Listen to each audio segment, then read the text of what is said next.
الشيطان الرجيم بسم الله الرحمن الرحيم وضرب لهم مثل رجلين جعلنا لأحدهما جنتين من أعناب وحفظناهما بنخل وجعلنا بينهما زرعا كلتا الجنتين آتت أكلها ولم تظلم منه شيئا وفجرنا خلالهما نهرا وكان له ثمر فقال لصاحبه وهو يحاوره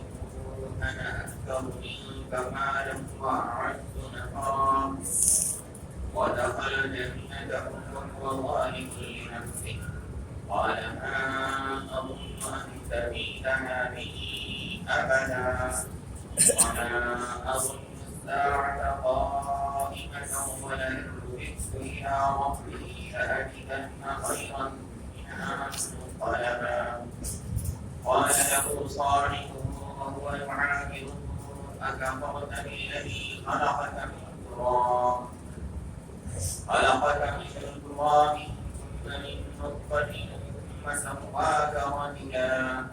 لكن هو الله ربي ولا أشرك بربي أحدا ولولا إذ دخلت جنتك قلت ما شاء الله لا قوة إلا بالله إن ترني أنا أقل منك مالا وولدا فعسى ربي أن يؤتيني خيرا من جنتك ويرسل عليها حسبانا من السماء فتصبح صعيدا زلقا أو يصبح ماؤها غورا فلن تستطيع له طلبا وأحيط بثمره فأصبح يقلب كفيه على ما أنفق فيها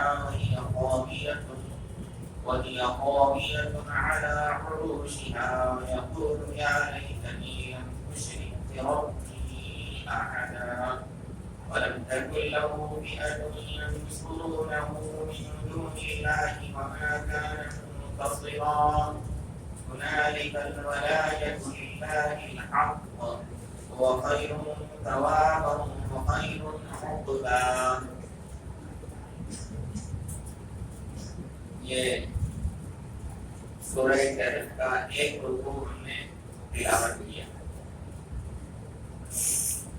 اس میں اللہ پاک نے ایک واقعہ بیان فرمایا ہے جو واقعہ اپنے اندر عبرت، پیغام اور نصیحت رکھتا ہے.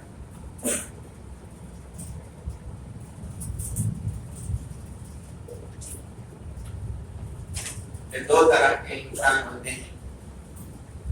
ایک ایمانی مزاج رکھنے والا، اللہ تعالی کے اوپر،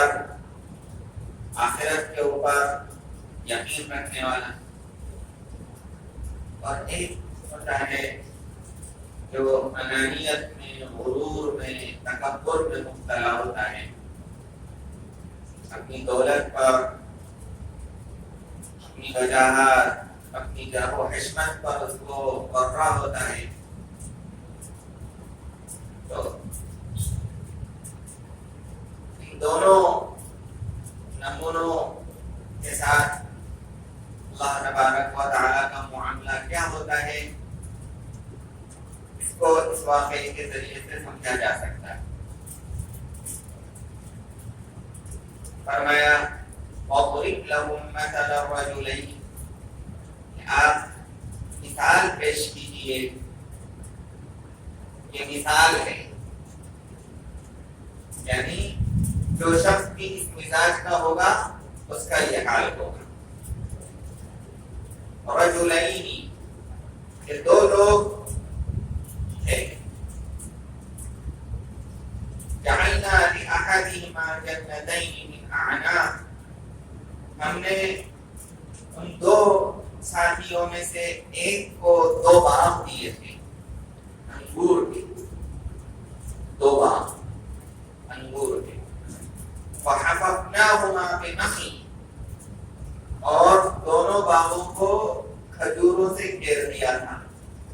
چاروں طرف کھجوروں کے درختوں کے جھنڈ، جن کی فصیل باغ میں تھی اور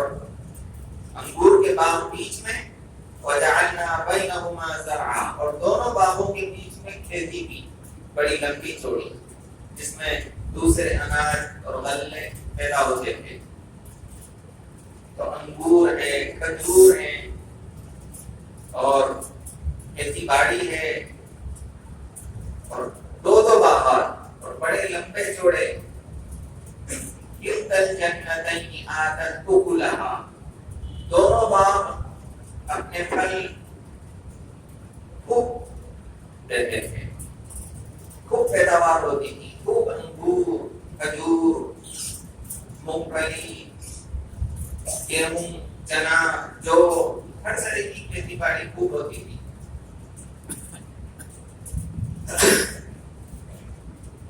وَلَمْ تَظْلِمْ مِنْهُ شَيْئًا، دونوں باغوں میں کوئی کمی نہیں تھی۔ وَفَجَّرْنَا خِلَالَهُمَا نَهَرًا، اور بیچ میں نہر جاری تھی، کہ سینچائی کا بھی اللہ تعالیٰ نے انتظام کر دیا تھا، کوئی ٹینشن نہیں، نہر بھی اس کے لیے اللہ تبارک و تعالیٰ نے جاری کر دی، انتظام ہو گیا نہر کا، اس سے وہ باغات کی اور کھیتی کی سینچائی کر لیتا تھا۔ وَكَانَ لَهُ ثَمَرٌ، پھل شباب پر تھے، دولت بھی۔ تو ایک مرتبہ وہ اور اس کا ایک مومن دوست، جس کا مزاج اور ذہن مومنانہ تھا، وہ اس کا ساتھی کے باغ میں جا رہے تھے، اس کے باغ کی سیر کر رہے تھے، تو اپنے ساتھی سے کہنے لگا، بات چیت کرتے ہوئے، انا اکثر منک مالا واعز نفرا، میں تم سے زیادہ مال و دولت والا ہوں اور تم سے زیادہ خدام ہے میرے پاس، دیکھو نوکر چاکر کی لائنیں ہیں، کتنے لوگ کام کر رہے ہیں، کیسی کھیتی ہو رہی ہے، کیسے انگور پیدا ہو رہے ہیں اور کیسی کھجوریں نکل رہی ہیں، میری دولت دیکھو، میری عزت دیکھو، میری وجاہت دیکھو، میرے نوکر چاکر دیکھو، تمہارے پاس تو یہ سب کچھ ہے نہیں۔ یہ ہوتا ہے کہ گھمنڈ کرتا ہے انسان، جو بھی دولت والا ہوتا ہے اور ایمانی ذہن نہ ہو تو وہ نشے میں چور ہو کر زبان حال سے یا زبان قال سے وہ اپنے آپ کو بہت کچھ سمجھنے لگتا ہے اور دوسروں کو حقیر سمجھنے لگتا ہے، اور ان کو وہ بہت ہی کمتر سمجھتا ہے اور عار دلاتا ہے کہ تمہاری کیا شان ہے، تمہاری کیا اوقات ہے، میرے سامنے تم کیا لگتے ہو، بات چیت میں تانے دیتا ہے۔ تو اسی طرح کا تانا اس نے اپنے ساتھی کو دیا۔ وَدَخَلَ جَنَّتَهُ وَهُوَ ظَالِمٌ لِنَفْسِهِ، وہ اپنے باغ میں گیا اور وہ ظالم تھا اپنے اس مزاج کی وجہ سے کہ اللہ تعالیٰ کا شکر ادا کرنے کے بجائے اس کو تکبر ہو گیا۔ کہنے لگا مَا أَظُنُّ أَن تَبِيدَ هَٰذِهِ أَبَدًا، کہ میں سمجھتا ہوں کہ یہ میرا باغ کبھی بھی فنا نہیں ہوگا اور قیامت برپا نہیں ہوگی۔ سب کچھ بھول گیا، دنیا عیش ملنے کی وجہ سے انسان آخرت کو بھول جاتا ہے، کہتا ہے بابا عیش خوش کہ عالم دوبارہ نہیں، جو مزے کرنا ہے اسی دنیا میں کر لو، آخرت تو کچھ نہیں ہے۔ یہ سب تو ان لوگوں کا فلسفہ ہے، تقیانوسیت ہے۔ وَلَئِن رُدِدتُّ إِلَىٰ رَبِّي لَأَجِدَنَّ خَيْرًا مِّنْهَا مُنقَلَبًا، اور اگر بالفرض آخرت میں حاضر بھی کیے جائیں گے تو وہاں اس سے بھی اچھا انجام مل جائے گا، لاؤبالی بنتا ہے کہ اگر تم کہہ رہے ہو آخرت ہے تو وہاں بھی دیکھ لیا جائے گا، اس سے بھی اچھا ملے گا مجھے۔ اس کے دوست نے کہا بات چیت کرتے ہوئے، اَكَفَرْتَ بِالَّذِي خَلَقَكَ مِن تُرَابٍ، تم تکبر کرنے لگے، دولت کے نشے میں چور ہو کر اس اللہ کا انکار کر رہے ہو تم جس نے تمہیں مٹی سے پیدا کیا، پھر منی کے قطرے سے، نطفے سے پیدا کیا، پھر تم کو بھلا چنگا انسان بنا دیا، کہ اس کو یاد دلایا کہ تمہاری حیثیت کچھ نہیں ہے، تم اصل میں مٹی کے پتلے ہو اور تم پیدا کیے گئے ہو ایک ناپاک یا گندے قطرے سے پیدا کیے گئے ہو۔ یہ حیثیت ہے تمہاری، اور آج جب اللہ تعالیٰ نے تم کو خوبصورت جسم عطا کر دیا، خوبصورت چہرہ عطا کر دیا، دولت دے دی، بیٹے دے دیے، نوکر دے دیے، عزت و وجاہت دے دی، تو تم اللہ کو بھول گئے۔ کسی بزرگ کا قول ہے کہ اس شخص کو کیسے تکبر کرنے کا حق ہے جو جس کی ابتدا ایک گندا ناپاک قطرہ ہے اور جس کی انتہا وہ لاش ہے جو سڑ گل جائے گی، اور اس کے بیچ میں جو زندگی ہے اس میں وہ اپنے پیٹ میں ایک غلاظت کا